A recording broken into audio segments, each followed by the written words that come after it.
முரளி சமீபத்தில் 2 நாளாக வந்து ட்ரெண்டிங்கில் இருக்கார். குறிப்பாக அவருடைய பாட்டு வெண்ணிலவே வெண்ணிலவே அப்படிங்கிற பாட்டு. அது காரணம் என்னென்னு பார்த்தீங்கன்னா, யூடியூபர் சாட்டை துரைமுருகன் வந்து விஜயை மேற்கோள் காட்டி இந்த பாட்டை பாடி வந்து அந்த பாட்டு ட்ரெண்டிங்கில் இருக்குது. முரளி வந்து ஒரு நல்ல நடிகர், ஆனால் வந்து 46 வயதிலேயே மரணம் அடைஞ்சிட்டார் எதிர்பாராத விதத்தில். ஸோ அவரை பற்றி சொல்லுங்கள் சார். இதயம்ங்கிற கதையை வந்து கதிர்ங்கிற இயக்குனர், அவருக்கு முதல் படம்.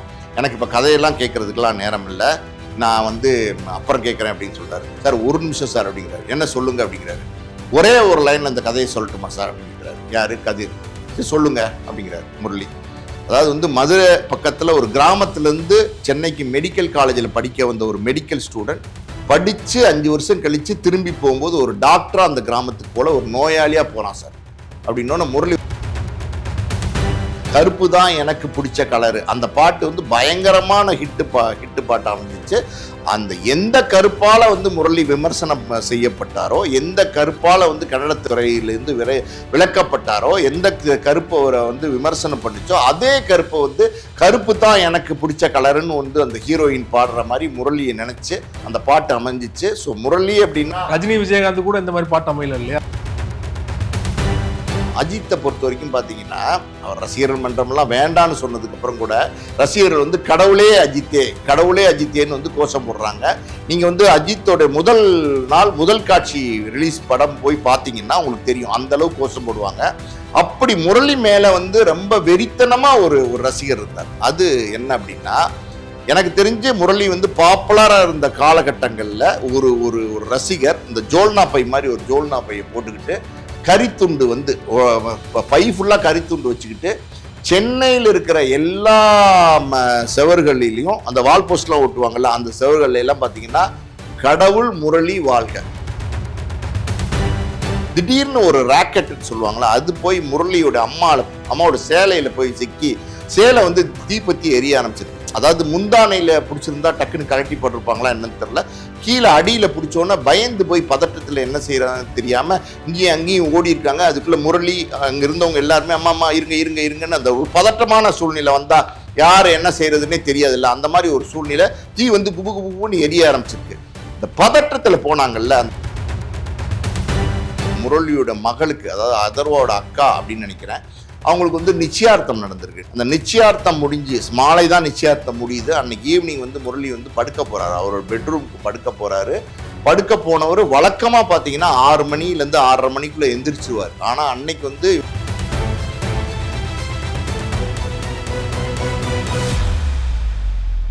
மீடியா சர்க்கிள் நேயர்களுக்கு வணக்கம். இன்றைக்கு நம்மோடு நேர்காணலுக்காக தயாரிப்பாளர் ஆஸ்கார் மூவிஸ் பாலாஜி பிரபு அவர்கள் நம்மோடு இருந்திருக்கிறார். அவரோடு பேசலாம். சார் வணக்கம். சார் வணக்கம். நடிகர் முரளி சமீபத்தில் 2 நாளாக வந்து ட்ரெண்டிங்கில் இருக்கார். குறிப்பாக அவருடைய பாட்டு வெண்ணிலவே வெண்ணிலவே அப்படிங்கிற பாட்டு. அது காரணம் என்னென்னு பார்த்தீங்கன்னா, யூடியூபர் சாட்டை துரைமுருகன் வந்து விஜயை மேற்கோள் காட்டி இந்த பாட்டை பாடி வந்து அந்த பாட்டு ட்ரெண்டிங்கில் இருக்குது. 2 நாளாக வந்து பார்த்தீங்கன்னா பல லட்சம் வியூஸ் வந்து ஏறி இருக்குது. அந்த பாடலோட கமெண்ட்லாம் பார்த்தீங்கன்னா, சாட்டை துரைமுருகன் வீடியோ பார்த்து நான் வந்திருக்கேன்னு சொல்லிட்டு ஒரு 100-200 கமெண்ட்லாம் இருக்குது. ஸோ முரளியை பற்றி பேசலாம் அப்படின்னு தோணுச்சு. சரி, அதனால தான் உங்ககிட்ட கேட்குறேன். முரளிக்கும் உங்களுக்கும் நேரடி தொடர்புலாம் இருக்குது நீங்கள் சொல்லியிருந்தீங்க ஏற்கனவே. ஸோ முரளி வந்து ஒரு நல்ல நடிகர், ஆனால் வந்து 46 வயதிலேயே மரணம் அடைஞ்சிட்டார் எதிர்பாராத விதத்தில். ஸோ அவரை பற்றி சொல்லுங்கள் சார், உங்களோட எக்ஸ்பீரியன்ஸை. காலமெல்லாம் காதல் வாழ்க அந்த படத்தில் தான் பார்த்தீங்கன்னா வெண்ணிலவே வெண்ணிலவே வெள்ளிக்கோளமா அந்த பாட்டு முரளி பாடின அந்த காலகட்டங்களில் பார்த்தீங்கன்னா, முரளி தொடர்ந்து காதல் படங்களாக நடிச்சிட்டு இருந்தார். எத்தனையோ விதமான காதல் படங்களில் முரளி நடிச்சிருக்கிறாரு. அப்போ காதல் படங்களில் நடிக்கிறது பயங்கர ட்ரெண்டாக மாறிடுச்சு. காதல் படங்கள்னாலே முரளியை புக் பண்ணுங்கிற மாதிரி நிறைய படங்கள் நடிச்சிட்டு இருந்தார். ஸோ அந்த பாட்டை வந்து மறுபடியும் வந்து சாட்டை துரைமுருகன் பாடி காமிச்சதுக்கப்புறம் இப்போ அந்த பாட்டே பார்த்தீங்கன்னா யூடியூப்பில் 4-5 லட்சம் வியூஸ் வந்து ஏறிடுச்சு. இன்னும் போக போக எத்தனை மில்லியன் கிராஸ் ஆகும்னு தெரில, அந்த அளவுக்கு வந்து பரபரப்பாக மாறிடுச்சு. முரளி அப்படின்னா காலத்தால் மறக்க முடியாத ஒரு நடிகர். தமிழ் சினிமாவில் வந்து ஒரு மிகச்சிறந்த நடிகர், அற்புதமான நடிகர். ஆனால் நீங்கள் சொன்ன மாதிரி பார்த்தீங்கன்னா 46 வயசுலேயே வந்து காலமாயிட்டார். ஸோ அது துரதிர்ஷ்டம் அப்படி தான் நம்ம சொல்லணும். முரளி மாதிரி அற்புதமான நடிகர்கள் இன்னைக்கும் தொடர்ந்து பயணிச்சுட்டு இருந்தால் பலவிதமான கேரக்டர்ஸ் அவங்க பண்ணி எக்ஸலண்ட்டாக வந்து பேர் எடுத்திருப்பாங்க. பட் காலம் அதனுடைய முடிவை எடுத்துருச்சு. முரளி பற்றி பேசும்போது பார்த்தீங்கன்னா சார், முரளி அவர் வந்து கன்னடத்தில் அவங்களுடைய தந்தையார் சித்தலிங்கையா வந்து ஒரு பிரபலமான இயக்குனர். அவருடைய படங்களில் முரளி வந்து ஆரம்ப காலத்தில் உதவி இயக்குனராக பணியாற்றார். உதவி இயக்குனராக பணியாற்றி இருக்கும்போது பார்த்தீங்கன்னா அந்த முரளி அந்த நடிகர்களுக்கு வந்து டயலாக் சொல்லி கொடுக்கறது இந்த மாதிரி வேலைகளை பண்ணுறாரு. அப்போ நடிகர்களுக்கு கொடுக்கப்படுற மரியாதை, அந்த காரில் வந்து இறங்கினா அந்த யூனிட்டே எந்திரிச்சு நிற்கிறது, இதெல்லாம் பார்த்துட்டு முரளிக்கும் நம்மளும் ஒரு நடிகனாக வந்தா என்ன அப்படிங்கிற ஒரு யோசனை வந்து அதை வந்து அவங்க அம்மாட்ட சொல்கிறார். ஏன்னா முரளி ஏன் அம்மாட்ட சொல்கிறாருன்னா, அப்பா ரொம்ப ஸ்ட்ரிக்ட்டு, முரளி வந்து அம்மாவுடைய செல்லப்பிள்ளை, அம்மானா ரொம்ப பிடிக்கும் முரளிக்கு. ஸோ அம்மாட்ட சொல்கிறாரு, அம்மா வந்து அவங்க அப்பாட்ட சொல்கிறாங்க நடிக்கணுங்கிறான் அப்படின்னோடனே அவங்க அப்பா வந்து திட்டுறாரு, என்ன விளையாட்டா, என்ன லட்சங்களில் போட்டு படம் எடுக்கணும், நம்ம திடீர்னு வந்து நடிக்கணுங்கிறான்ற, ஏதோ அசிஸ்டன்ட் டைரக்டராக வேலை பார்க்குறான், படிப்பு வரல, சரி கூட இருக்கட்டுமேனு வச்சுருந்தா நடிக்கணுங்கிறாங்கிற அப்படின்னு சொல்லி திட்டிருக்காரு அவங்க மனைவியை. அவங்க மனைவி வந்து கொஞ்சம் கொஞ்சமாக கன்வின்ஸ் பண்ணி, நம்ம பையங்க ஒரே பையன் ஆசைப்படுறான், நீங்கள் வந்து இது நடிக்க வைங்க அப்படின்னு சொன்னோன்னே சரி ஓகே அப்படின்னு சொல்லிட்டு முரளியோடைய அப்பா முரளி ஒரு படத்தில் வந்து நடிக்க வைக்கிறார். அந்த படத்தோட பேர் பார்த்தீங்கன்னா பிரேம பார்வா. அந்த படத்தில் தான் முரளி முதல்ல நடிக்க வராரு. நடிச்சப்ப கொஞ்சம் கான்ஃபிடென்ட் இல்லாமல் தான் இருக்கார். அந்த செட்லேயே பார்த்தீங்கன்னா முரளியை நிறைய பேர் கிண்டல் பண்ணுறாங்க. ஒரு தயாரிப்பாளரோட மகன், ஒரு இயக்குனரோட மகனாக இருக்கிறதுனால இந்த வாய்ப்பு இவருக்கு கிடைச்சிருக்கு, இவரெல்லாம் ஒரு ஆளா, கருப்பா கண்ணங்கரேர்னு ஆளை பார்த்தாலே ஒரு மாதிரி இருக்காரு அப்படிங்கிற விமர்சனங்கள் செட்டில் நடிக்கும் போது முரளி காதுபடவே வந்து அன்னைக்கு பேசியிருக்காங்க. இதெல்லாம் முரளிக்கு வந்து ஒரு வழியாக இருந்திருக்கு. அந்த படம் முதல் நாள் ரிலீஸ் ஆனப்போ பார்த்தீங்கன்னா முரளி வந்து தியேட்டருக்கு போயிருக்காரு படம் பார்க்குறதுக்கு. அசிஸ்டன்ட் டைரக்டர்ஸ் கூட தான் போயிருக்காரு. மறைஞ்சு பயந்து அந்த படத்தை பார்த்துருக்காரு. ஆனால் படம் முடிஞ்சதுக்கப்புறம் பார்த்தீங்கன்னா அந்த படத்துக்கு ஒரு பெரிய ரெஸ்பான்ஸ் கிடச்சிருக்கு. சூப்பராக வந்து ஆடியன்ஸ் வந்து கொண்டாடி இருக்கிறாங்க. தியேட்டரை விட்டு வெளியில் வர ஆடியன்ஸு முரளியை பார்த்துட்டு அடையாளம் கண்டுபிடிச்சி தூக்கி தோளில் வச்சு கொண்டாட ஆரம்பிச்சிட்டாங்க. அந்த அளவுக்கு ஒரு ரெஸ்பான்ஸு முரளியை எதிர்பார்க்கல. ஒரு முதல் வெற்றி, எப்போவுமே ஒரு முதல் வெற்றிங்கிறது எல்லாருக்குமே ஒரு சந்தோஷத்தை கொடுக்கும். அந்த மாதிரி அந்த முதல் வெற்றி அது ஓடி போய் அவங்க அம்மாட்ட தான் சொல்கிறார், அம்மா இந்த மாதிரி வந்து நான் நடித்த படத்தை வந்து ரொம்ப லைக் பண்ணி பார்க்குறாங்கம்மா, பயங்கரமான கிளாப்ஸு விசிலு அப்படின்னு சொல்லும் போது அவங்க அம்மா சந்தோஷப்படுறாங்க. தொடர்ந்து முரளி வந்து கன்னட படங்களில் நிறைய படங்கள் நடிக்கிறாங்க, அவங்க அப்பாவோட படங்கள் நடிக்கிறாங்க.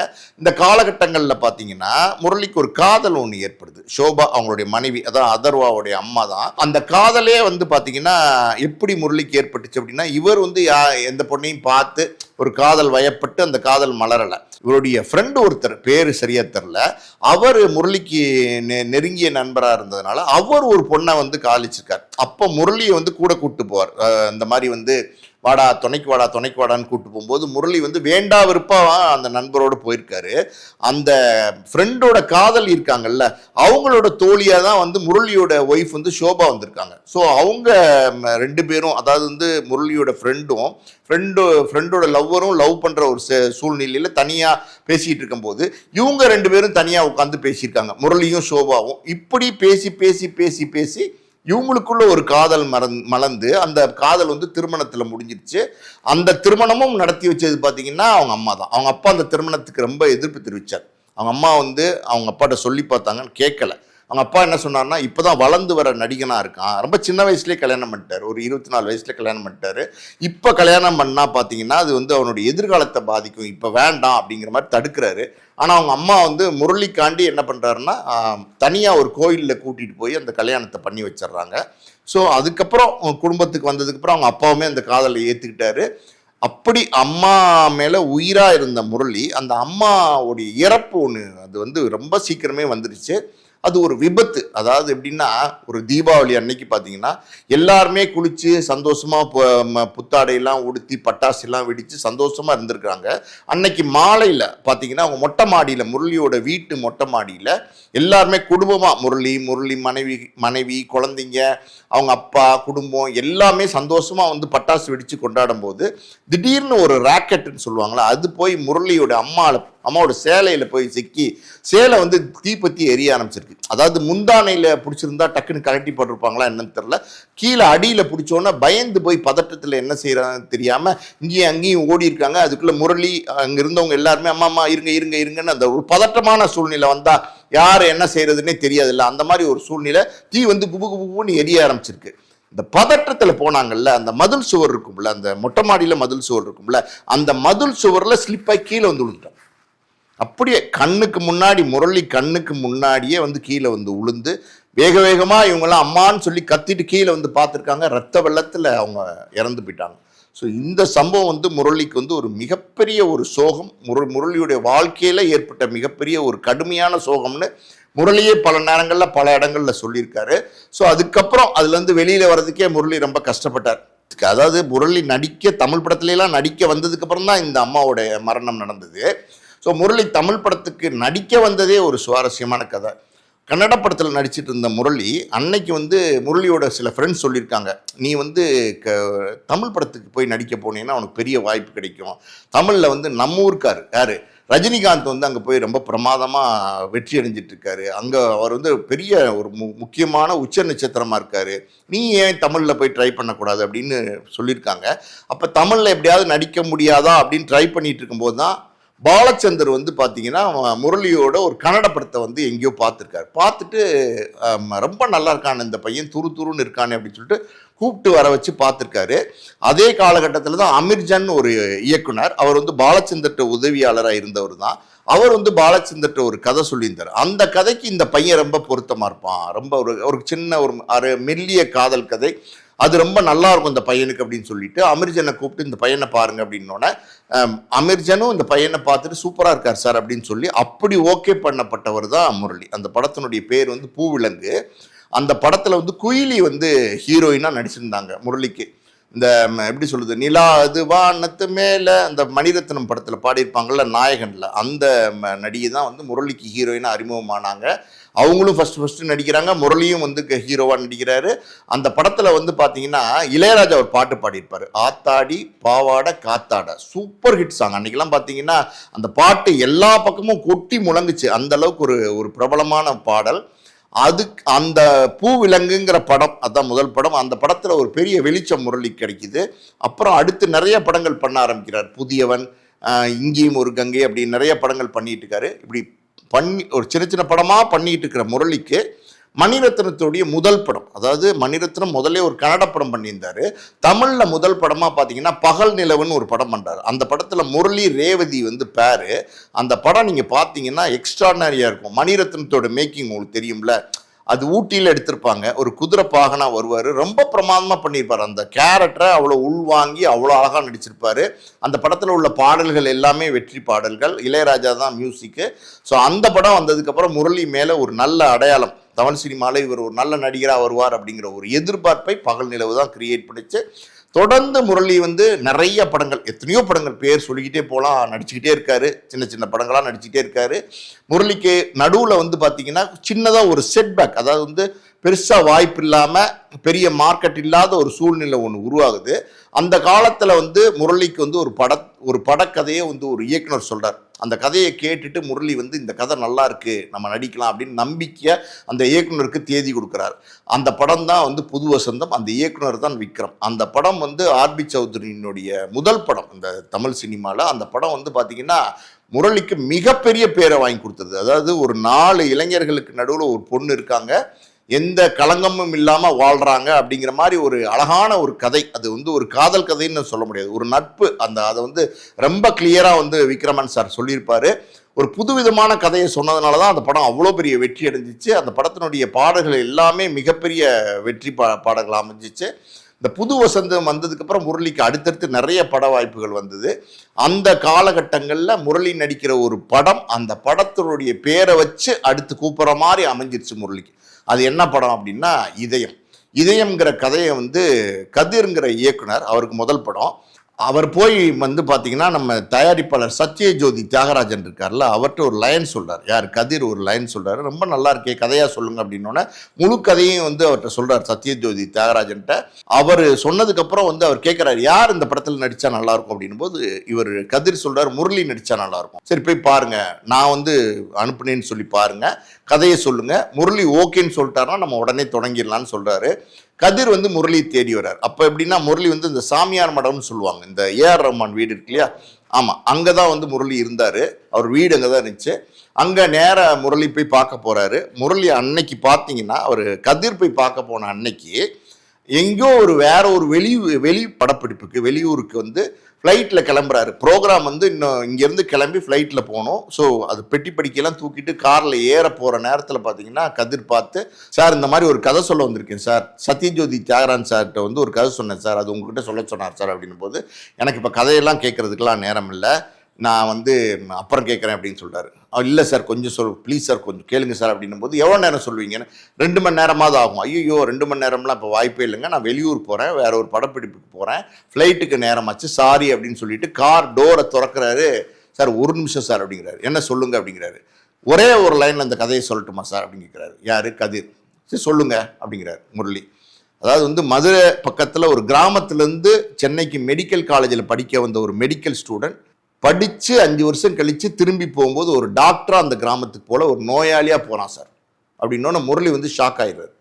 என்ன சொல்கிறீங்க, ஏன் நோயாளியாக போகிறான், டாக்டர் தானே படிக்க வந்தார் அப்படின்னா, காதல் சார், வாங்க அப்படின்னு கையை பிடிச்சி இழுத்து பின்னாடி உட்கார வச்சுட்டு, நான் ஏர்போர்ட் போகிறதுக்குள்ளே நீங்கள் இந்த கதையை வந்து எனக்கு புரிகிற மாதிரி சொல்லுங்கள், முக்கியமான சீன்ஸ் எல்லாம் சொல்லுங்கன்னொன்னே எல்லாத்தையும் சொல்லியிருக்காரு. முரளி கேட்டுட்டு அசந்து போயிட்டார். அதாவது வந்து என்னடா இப்படி ஒரு கதை வந்து எழுதியிருக்கிறார் ஒருத்தர்னு உடனே வந்து தேதி கொடுத்தாரு. அந்த படம் தான் இதயம். அந்த படம் பார்த்தீங்கன்னா பயங்கர வெற்றி படம். முரளியோடைய கேரியர்ல பல வெற்றி படங்கள் இருந்திருக்கு. பேரே இதே முரளியில் மாறிச்சு. பேரே இதே முரளின்னு மாறுற அளவுக்கு வந்து ஒரு வெற்றி படமா அது அமைஞ்சிருச்சு. அந்த படத்துல உள்ள பாட்டெல்லாம் பார்த்தீங்கன்னா எல்லாமே ஹிட்டு. அதாவது பொட்டு வச்ச ஒரு வட்ட நிலா, அந்த ஹீராங்கிற கதாநாயகி அதில் நடிச்சிருப்பாங்க, அது அந்த பாட்டு. அதுக்கப்புறம் பார்த்தீங்கன்னா ஏப்ரல் மாதத்தில் பசுமையே இல்லை காஞ்சு போச்சுடா, அதெல்லாம் அன்னைக்கு வந்து காலேஜ் ஸ்டூடெண்ட்ஸ் எல்லாம் அந்த பாட்டை வந்து ரொம்ப என்ஜாய் பண்ணி பார்த்தாங்க. இந்த படம் வந்து இருக்கு பார்த்தீங்களா, இந்த படம் வந்து ஒரு அருமையான லவ் சப்ஜெக்ட். அதை வந்து அன்னைக்கு வந்து இளைஞர்கள் வந்து கொண்டாடினாங்க. காதலர்கள் வந்து தூக்கி, அதாவது வந்து எப்படின்னா அவங்களுடைய காதல் தீபமாக வந்து இதயத்தை பார்த்தாங்க. அந்த அளவுக்கு ஒரு வெற்றி படம் முரளிக்கு. அதுக்கப்புறம் முரளியோட பயணம் வந்து நல்ல தொடர்ந்து போயிட்டே இருந்துச்சு. நடுவில் முரளியை பற்றி பேசணும் அப்படின்னா அதர்மம்னு ஒரு படம் வந்துச்சு. அது அந்த காட்டுக்குள்ளே எடுத்திருப்பாங்க. அந்த படம் வந்து நல்ல ஒரு தரமான படம் முரளிக்கு. அதுக்கப்புறம் ஆமாம் ஒரு மெசேஜோடு வந்திருக்கும். அதே மாதிரி பார்த்தீங்கன்னா நம்ம களஞ்சியம் இயக்குனர் இருக்கார்ல, அவருடைய பூமணின்னு ஒரு படம், அந்த படம் வந்து முரளிக்கு ஒரு ஆகச்சிறந்த படமாக இருந்துச்சு. அதுக்கப்புறம் முரளி வந்து இந்த கௌதமன் கூட ஒரு படம் எடுத்திருப்பார் இல்லையா? ஆமாம், கௌதமன் கூட ஒரு படம் எடுத்திருப்பாரு. வா கௌதமன் அவரும் ஒரு படம் எடுத்திருப்பாரு. ஸோ அந்த வரிசையில் வந்து நிறைய காதல் படங்களை வந்து முரளி வந்து தொடர்ந்து நடிக்க ஆரம்பித்தார் அந்த காலகட்டங்களில். அந்த காலகட்டங்களில் நடித்த படம் தான் இந்த காலமெல்லாம் காதல் வாழ்க. அந்த பாட்டை தான் வந்து பார்த்தீங்கன்னா நம்ம தலைவர் பாடிட்டாரு. ஸோ அது வந்து மறுபடியும் இப்போ ட்ரெண்ட் ஆயிடுச்சு. அந்த நேரத்தில் வந்து காதல், அதாவது ஒரு லைட்டர் வெயிட்டு சார், பார்த்து காதல், பார்க்காம காதல், பார்த்தா காதல், என்னென்னமோ வெரைட்டியில் நடித்தார், பல விதமான பேர்களில் நடித்தார். அப்போ ஒரு படம் அவருக்கு ஒரு பெஞ்ச் மார்க் படமாக அமையுது. அதாவது எப்படி வந்து புது வசந்தமோ, எப்படி வந்து இதயமோ, அதே மாதிரி ஒரு படமாக பொற்காலம் அமையுது. பொற்காலம் வந்து சேரனுடைய டைரக்ஷனில் முரளி நடித்ததுக்கப்புறம் முரளியோட ரேஞ்சுன்னு ஒன்று சொல்லுவாங்களே, ஒரு நடிகராக ஒரு பன்முக திறமை கொண்ட ஒரு நடிகர், நல்லா திறமையாக நடிக்கக்கூடிய ஒரு நடிகர், அசால்ட்டாக வந்து கேரக்டரை வந்து உள்வாங்கி நடிக்கக்கூடிய ஒரு நடிகர் அப்படின்னு வந்து சினிமா துறையில் வந்து முரளியை கொண்டாட ஆரம்பித்தாங்க. நிறைய படங்கள் பொற்காலம் வெற்றிக்கு அப்புறம் முரளியோட கேரியர் இருக்குது பார்த்தீங்களா, சினிமா கிராஃபு அது வந்து பயங்கர பீக்காக போயிட்டு அடுத்தடுத்து நிறைய படங்கள் வந்து முரளி நடிச்சுக்கிட்டே இருக்காரு. நடுவில் பார்த்தீங்கன்னா ஆனந்தம், அப்புறம் சமுத்திரம், அந்த மாதிரி நிறைய நடிகரோடு சேர்ந்து நடிக்கிறாரு. அப்படிதான் பார்த்திபனோட வந்து வெற்றி கொடி கட்டுன்னு ஒரு படம் நடிக்கிறாரு. அந்த வெற்றி கொடி கட்டுன்றதுல வந்து பார்த்தீங்கன்னா ஒரு பாட்டு, அந்த பாட்டு வந்து கருப்பு தான் எனக்கு பிடிச்ச கலரு, அந்த பாட்டு வந்து பயங்கரமான ஹிட்டு பாட்டு அமைஞ்சிச்சு. அந்த எந்த கருப்பால் வந்து முரளி விமர்சனம் செய்யப்பட்டாரோ, எந்த கருப்பால் வந்து கன்னடத்துறையிலேருந்து விளக்கப்பட்டாரோ, எந்த கருப்பை வந்து விமர்சனம் பண்ணிச்சோ, அதே கருப்பை வந்து கருப்பு தான் எனக்கு பிடிச்ச கலருன்னு வந்து அந்த ஹீரோயின் பாடுற மாதிரி முரளியை நினைச்சு அந்த பாட்டு அமைஞ்சிச்சு. ஸோ முரளி அப்படின்னா ரஜினி விஜயகாந்த் கூட இந்த மாதிரி பாட்டு அமையல இல்லையா? அதுதான் முரளிக்கு நல்ல கதாபாத்திரங்கள்லாம் அமைஞ்சிச்சு சார். முரளி நல்ல நல்ல கதாபாத்திரங்கள்லாம் தேர்ந்தெடுத்து நடிச்சாரு. பாலம்னு ஒரு படம் நடிச்சிருப்பாரு. இதெல்லாம் முரளி நடிச்ச படங்கள்லயே நல்ல நல்ல படங்கள். அதே மாதிரி பார்த்தீங்கன்னா முரளிக்கு வந்து சுந்தரா டிராவல்ஸ், அந்த படம் வந்து ரொம்ப சூப்பரான எக்ஸ்ட்ரானரியான ஒரு காமெடி படம். ஒரு எலி என்ன சேட்டை பண்ணுது அப்படிங்கிற மாதிரி அந்த கதையை பண்ணியிருப்பாங்க. அந்த சுந்தரா டிராவல்ஸ் வந்து பார்த்தீங்கன்னா இப்போ வந்து நம்ம எடப்பாடி ஐயார் பயன்படுத்துகிற அந்த வாகனத்தை வந்து சுந்தரா டிராவல்ஸ் மாதிரி வந்து சொகுசா போறார் அப்படின்னு நம்ம சீஃப் மினிஸ்டரே விமர்சனம் பண்ற அளவுக்கு அந்த படம் வந்து எல்லார் மனசுலையும் இடம் பிடிச்ச ஒரு படமா அமைஞ்சிருச்சு. ஸோ முரளி அப்படின்னா முரளி நடித்த படங்கள் நிறையா, அதாவது வந்து 100 படங்களை தாண்டல முரளி. ஆனா வந்து 100 படங்களை தாண்டி ஒரு நடிகர் நடிச்சா என்ன பேர் எடுத்திருப்பாரோ அந்த பேரை வந்து முரளி எடுத்திருந்தார். அந்த அளவுக்கு வந்து முரளிக்கு வந்து ஒரு பெரிய செல்வாக்கும் மரியாதை இருந்துச்சு. இப்போ நம்ம அஜித்குமார் தான் உதாரணமாக சொல்லணும். அஜித்தை பொறுத்த வரைக்கும் பார்த்தீங்கன்னா அவர் ரசிகர்கள் மன்றம்லாம் வேண்டான்னு சொன்னதுக்கப்புறம் கூட ரசிகர்கள் வந்து கடவுளே அஜித்தே கடவுளே அஜித்தேன்னு வந்து கோஷம் போடுறாங்க.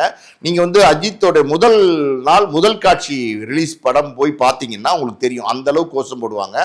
அப்படி முரளி மேலே வந்து ரொம்ப வெறித்தனமாக ஒரு ரசிகர் இருந்தார். அது என்ன அப்படின்னா, எனக்கு தெரிஞ்சு முரளி வந்து பாப்புலராக இருந்த காலகட்டங்களில் ஒரு ஒரு ஒரு ரசிகர் இந்த ஜோல்னா பை மாதிரி ஒரு ஜோல்னா பையை போட்டுக்கிட்டு கரித்துண்டு வந்து பை ஃபுல்லாக கரித்துண்டு வச்சுக்கிட்டு சென்னையில் இருக்கிற எல்லா செவர்களிலையும் அந்த வால் போஸ்ட்லாம் ஓட்டுவாங்கல்ல, அந்த செவர்கள் எல்லாம் பார்த்தீங்கன்னா கடவுள் முரளி வாழ்க இது மட்டும்தான் எழுதுவார். கடவுள் முரளி வாழ்க அப்படின்னு வந்து பெசன் நகர், கோடம்பாக்கம், சாலிகிராமம், அடையாறு, மீஞ்சூர், பெரம்பூர், ராயபுரம் எல்லா இடத்துலையும் எழுதிட்டே இருப்பார் சார். சென்னையில் நீங்கள் வந்து காரில் போகும்போது இந்த கரித்துண்டில் எழுதின அந்த வாசகம் இருக்குது பார்த்தீங்களா, கடவுள் முரளி வாழ்க அப்படிங்கிறத பார்க்காம அன்னைக்கு சென்னை வாசிகள் கடந்தே போயிருக்க முடியாது.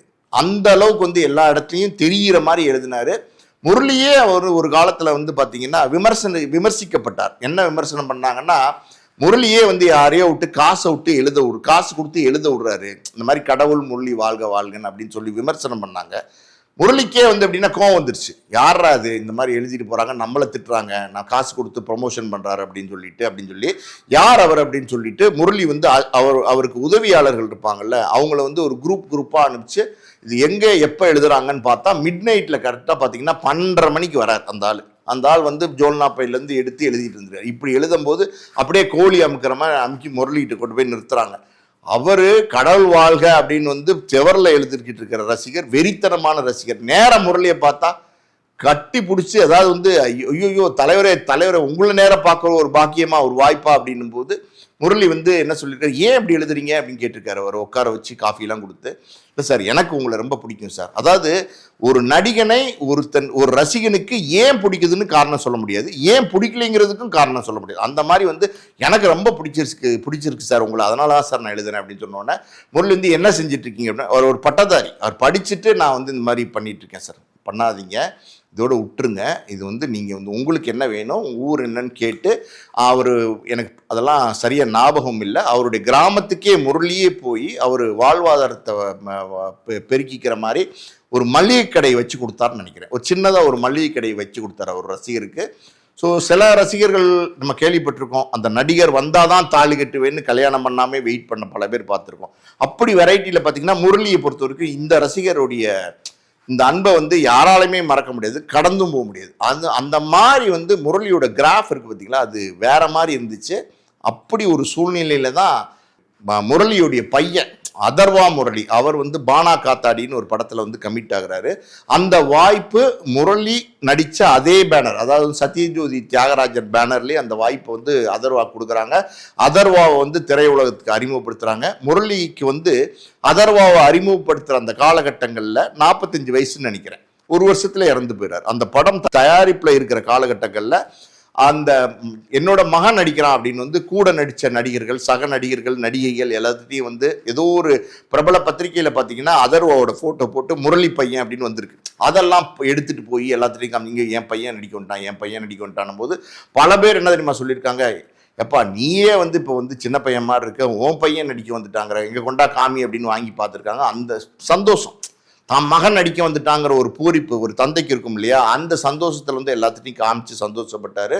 இன்னும் ஒரு படி வந்து அந்த சத்யஜோதி தியாகராஜன் சார் கேட்டுக்கிட்டாரு, நீங்கள் ஏதாவது ஒரு காட்சியில் இந்த படத்தில் வாங்க அப்படின்னும் போது அதுக்கு ஒத்துக்கிட்டார். ஏதோ ஒரு ஹோட்டலில் வந்து அதர்வா வந்து அவங்க ஃப்ரெண்ட்ஸோட பர்த்டே செலிப்ரேட் பண்ணி கேக் வெட்டுவார். அதை தூரத்தில் வேற ஒரு சாப்பிட வந்த ஒரு மாதிரி அதை பார்த்துக்கிட்டே இருப்பார் முரளி. இதே முரளியாகவே வருவார். ஆமாம், இதே முரளியாகவே வருவார். கடைசியில் நீங்கள் யார் அப்படின்னோன்னா இதே முரளி அப்படிங்கிறதுக்கு பதில் பேர் என்னமோ மாற்றி சொல்லிட்டு போவார். ஒரு டாக்டர் மாதிரி செத்தஸ்கோப் வச்சுருப்பார். அந்த ஒரு காட்சியில் வந்து அவர் நடித்தார். அந்த சந்தோஷம் முரளிக்கு கடைசி வரைக்கும் இருந்துச்சு.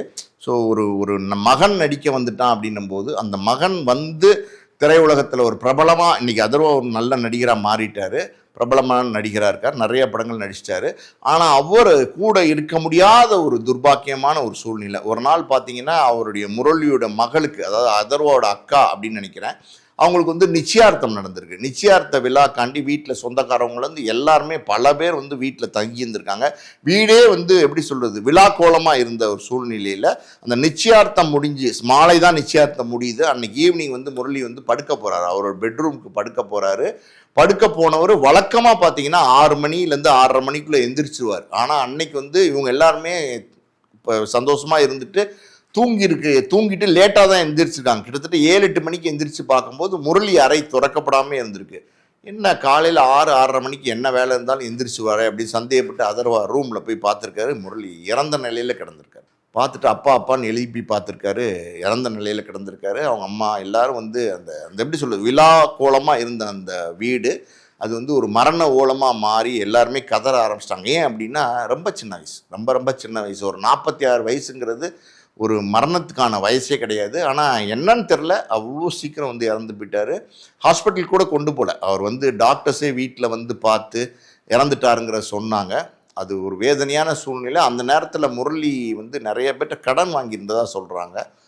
எதுக்காண்டி வாங்கினான்னு தெரில. அதில் வந்து பல கடன்காரர்கள் வந்து முரளி இறந்துட்டாருன்னு தெரிஞ்சோன்னா அடுத்த 2 நாள்லேருந்தே பார்த்தீங்கன்னா என்னோட பணத்தை எப்போ கொடுக்குறீங்க, என்னோட பணத்தை எப்போ கொடுக்குறீங்க, நான் இவ்வளோ கொடுத்துருக்கேன், 10 லட்சம் கொடுத்துருக்கேன், 5 லட்சம் கொடுத்துருக்கேன். பல பேர் வந்து முரளியுடைய ஃபேமிலிக்கு, அதாவது வந்து அவங்க மனைவி ஷோபா, அதர்வா, அவங்க தம்பிக்கெலாம் நெருக்கடி கொடுத்ததாகவும், அந்த நேரத்தில் வந்து இதெல்லாம் உண்மைதானா அப்படிங்கிறது வந்து முரளி டைரி எழுதுகிற பழக்கம் உள்ளவர். அந்த டைரி ஒன்று எழுதி வச்சுருந்துருக்காரு. அந்த மரண தருணத்துக்கு கொஞ்ச நாளைக்கு முன்னாடியெல்லாம் எழுதின டைரி அதை எடுத்து பார்க்கும்போது இவங்ககிட்ட நான் கடன் வாங்கியிருக்கேன் அப்படின்னு ஒரு லிஸ்ட்டு ஒன்று முரளி எழுதியிருக்காரு.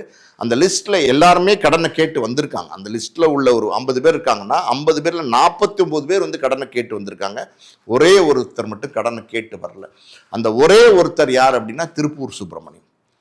அப்போ வந்து பார்க்குறாங்க அந்த டைரியை, எல்லாருமே கேட்டு தொந்தரவு பண்ணுறாங்க. ஏன் இவர் மட்டும் வரல அப்படின்னோன்னா அவருக்கு இவங்களே ஃபோன் பண்ணி, சார் நீங்கள் இந்த மாதிரி ஒரு 10 லட்சம் கொடுத்துருக்கதா என் கணவர் டைரி எழுதி வச்சுருக்காரு, நீங்கள் உண்மையிலுமே கொடுத்துருக்கீங்களா அப்படின்னா ஆமாம் கொடுத்துருக்கேன் அப்படின்றாரு. அப்போ ஏன் சார் கேட்கல அப்படின்னா, இல்லைம்மா அவரே இறந்து போயிட்டாரு, சின்ன வயசு, ரொம்ப பரவாயில்லம்மா, ஒன்றும் பிரச்சனை இல்லை, நல்லா சம்பாரிச்சு சந்தோஷமாக இருக்குது, பரவாயில்லம்மா, அதை ரைட்டாக படிக்கிறேன் அப்படின்னு இருக்காரு. அப்போ அவங்க மனைவி சொல்லியிருக்காங்க, ஐயா நீங்கள் இங்கே வீட்டுக்கு வாங்க அப்படின்னு சொல்லி அவரை வர வச்சு அந்த பணத்தை வந்து அவங்களுக்கு முதல்ல கொடுத்து, எத்தனையோ கடங்காரம் கேட்டால் கூட அவங்களையெல்லாம் நிறுத்தி வச்சுட்டு முதல்ல திருப்பூர் சுப்பிரமணியம் அவர்களுக்கு கொடுத்து குடும்பத்தோட ஆசீர்வாதம் வாங்கியிருக்காங்க. ஸோ அதுக்கப்புறம் எல்லா கடனையும் அடைச்சிட்டாங்கன்னு வச்சுக்கோங்களேன்.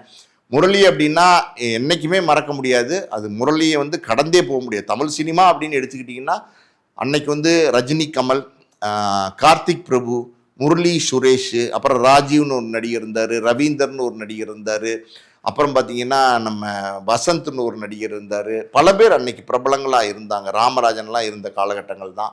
அப்படி அந்த காலகட்டங்களில் முரளி அப்படின்னா அது ஒரு தனியாக அடையாளத்தோடு பார்க்கக்கூடிய ஒரு நடிகராக இருந்தார். அவர் இன்னும் பல வருடங்கள் வாழ்ந்து எல்லாத்தையும் அனுபவிச்சிருந்துருக்கணும், பேரும் புகழும் அடைஞ்சிருக்கணும். அதுக்குள்ளேயே நிறைய அவார்டுலேருந்து எல்லாத்தையுமே அவர் வாங்கினார். பட் மரணம் அவரை வந்து கட்டி தழுவிடுச்சு. ஸோ இங்கே வேதனையான விஷயம் அது. ஆனால் வந்து இன்னைக்கு அந்த முரளிக்கு அடையாளம் கொடுத்த படம் இதயம் இருக்குது பார்த்தீங்களா, அந்த படத்தை கனெக்ட் பண்ணி இவரோட பேரையும் கனெக்ட் பண்ணி இதயம் முரளி அப்படிங்கிற ஒரு படத்தில் அதர்வா நடிச்சிட்டு இருக்காரு. வர பிப்ரவரியில் ரிலீஸ் ஆக போகுது. ஸோ முரளி அப்படின்னா அது யாராலையும் மறக்க முடியாது. அப்படி ஒரு மாணிக்கம் முரளி. ரொம்ப நன்றி சார். முரளி தொடர்பாக பல்வேறு விஷயங்களை எங்களோட பண்ணி விட்டீங்க. மிக்க நன்றி சார்.